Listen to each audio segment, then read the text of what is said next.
got so much motherfucking design on right now. Bring it down, bring it down, make it clap. I got 3 whole thoughts on the block. Bitches on the line, and you know. Assalamualaikum warahmatullahi wabarakatuh. Baiklah, di sini saya akan menjelaskan tentang pengertian mikroskop Excel. Mikroskop Excel adalah sebuah program dari Microsoft Office yang mempunyai fungsi pengolahan data berupa perhitungan atau grafik. Mikroskop Excel juga sebuah aplikasi spreadsheet yang dikembangkan oleh Microsoft Corporation. Excel merupakan salah satu aplikasi paling populer dan banyak digunakan di dunia untuk berbagai keperluan. Dengan kemampuan yang luas dan fleksibel, Microsoft Excel telah menjadi alat yang sangat penting bagi individu maupun organisasi dalam mengelola dan menganalisis data secara efektif. Excel terus dikembangkan oleh Microsoft untuk memenuhi kebutuhan penggunaan yang semakin beragam. Lalu aplikasi Microsoft Excel 2013 yang ditandai dengan ikon warna hijau dan huruf X. Oke. Kemudian untuk memulai kerja tadi Excel 2013 ini, kita klik blank workbook, yaitu area kerja yang kosong. Ya. Nah, pada Microsoft Excel 2013 ini ada banyak sekali istilah-istilah. Yang pertama saya jelaskan dulu. Di Microsoft Excel 2013 ini ada istilah kolom, itu ditandai dengan huruf A, B, C, D, dan seterusnya. Ini disebut dengan kolom. Kemudian ada baris, itu ditandai dengan huruf angka 1, 2, 3 sampai dengan 65.000 sekian. Nah, kemudian di sini ada kotak-kotaknya. Di sini ada kotak-kotak, itu merupakan perpotongan antara kolom dan baris. Nah, contohnya di sini. Ini kotak yang sedang aktif ini adalah perpotongan antara kolom B dengan baris 2. Ya, sini disebut dengan sel. Ya. Perpotongan antara kolom dan baris disebut dengan sel. Ini yang sedang aktif ini dikatakan dengan sel B2 ya. Nah, kalau kita pindahkan di sini disebut dengan sel D2. Nah, kita harus mengaktifkan dulu selnya, baru kita dapat melakukan pengetikan. Nah, di mana kita mengaktifkan sel, di situ kita melakukan pengetikan.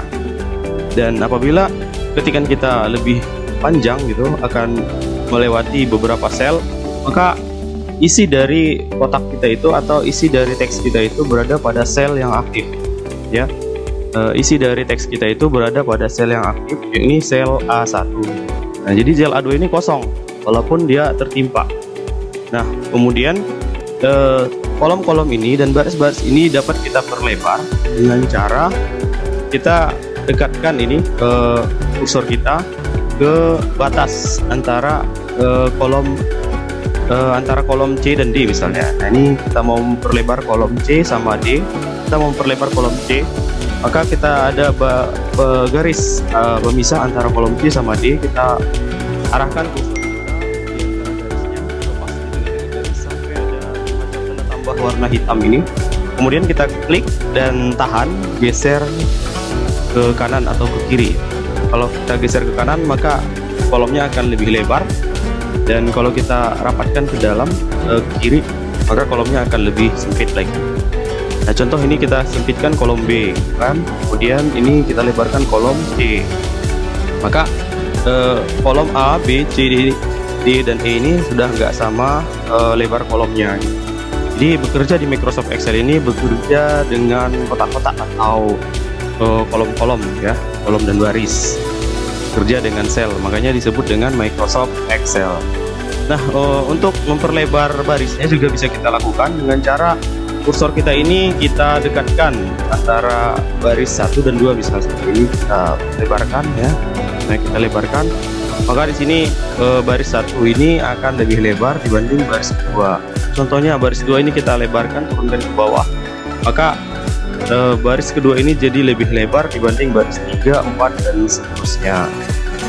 Oke, kita kembalikan ke posisi normal saja ya.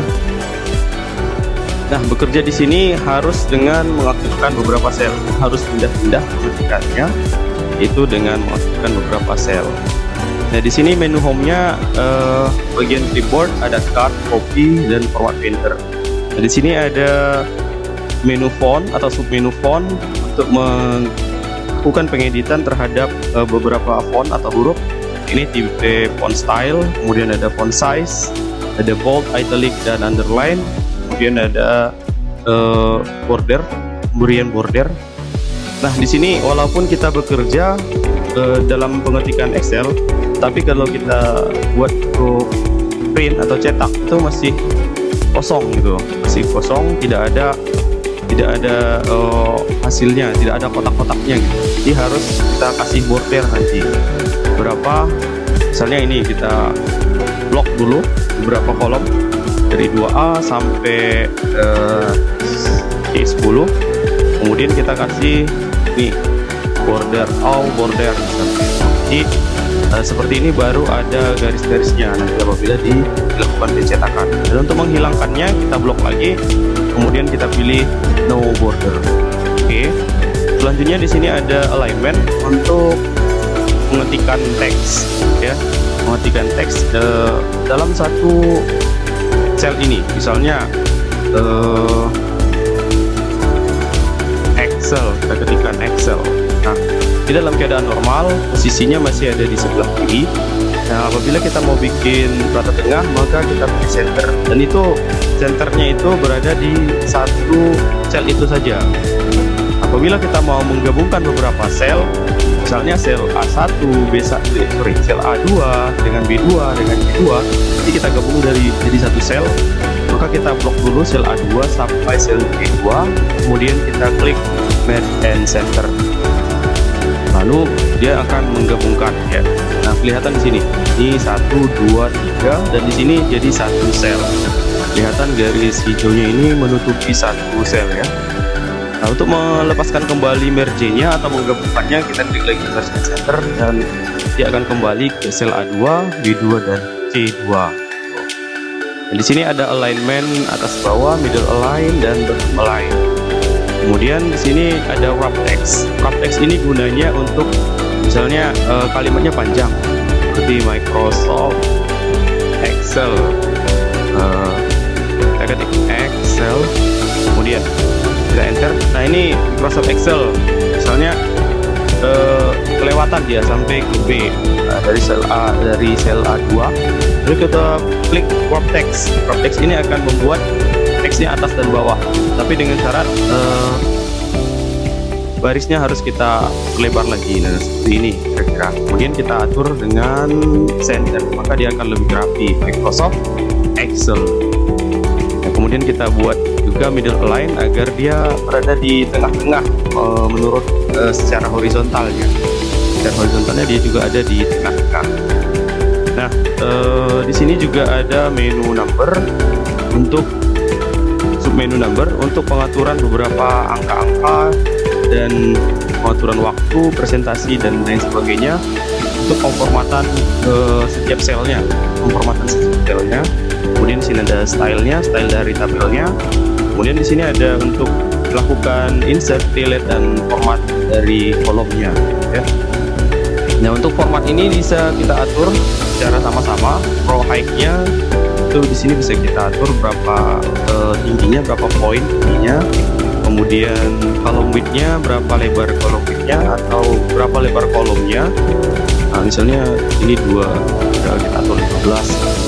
Jadi dia ada 15 poin gitu, untuk lebar kolomnya. Dan apabila kita mau sama antara A, B, C, D, dan F, maka kita blok dulu A, B, C, D, dan F satu aja gitu. Kemudian kita column width-nya kita lebarkan, kita pilih misalnya 15, klik OK.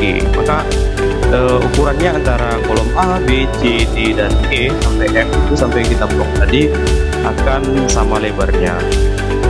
Kemudian di sini ada untuk countersum, untuk penjumlahan.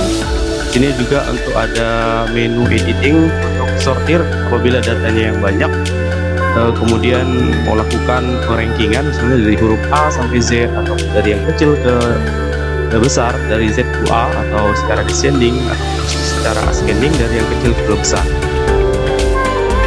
Kemudian di sini ada juga menu filter, ya. Filter itu untuk melakukan penyaringan apabila data banyak, jadi kita ambil judul, kemudian kita ambil judulnya, kemudian kita filter